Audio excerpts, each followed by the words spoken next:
1948 rings a bell?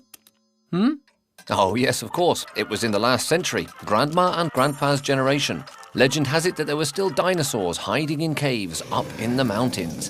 But that is something we're really not sure of at all. Back then, everyone was recovering from the Second World War and its 70 million dead, the most devastating conflict in human history. So in 1948, to make sure such atrocities would not happen again, the search for shared values began. Why?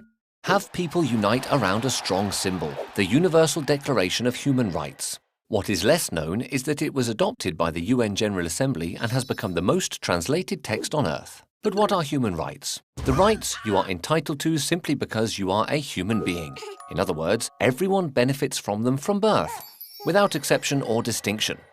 The idea behind it is that these rights are like needs. They are absolutely necessary to live well. Without them, it would be the law of the jungle, and you'd risk being beheaded if your government didn't like your Facebook status. In the Declaration's 30 articles, there are the civil and political liberties, such as the right to life, the right to vote, freedom of expression, or the prohibition of slavery and torture. Rights are interdependent, indivisible, and interrelated. This means that if a right is not respected, a series of other rights won't be either. If you are homeless, you live in the streets, so you can't sleep. You get sick, you don't go to school, and won't find a job. Violation of the right to adequate housing triggers the violation of the right to rest, the right to education, the right to work, etc. These are economic, social, and cultural rights. Okay, so a great text was agreed upon, but who does what?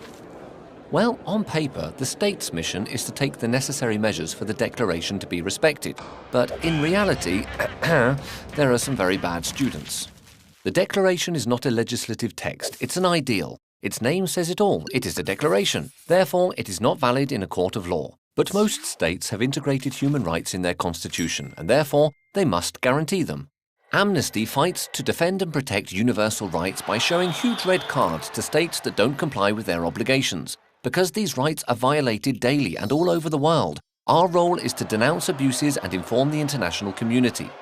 Amnesty researches, documents, publicizes human rights violations, organizes protests and campaigns, lays claims, mobilizes our members, and takes action to prevent and put an end to abuse. This way, we also remind everyone everywhere that rights are non-negotiable. You can defend human rights only if you know them. Collective conscience means that each and every person is responsible for everybody else's well-being. If you want to get involved, you can join online actions, or on the streets, sign petitions, or write letters to save lives. Check amnesty.org.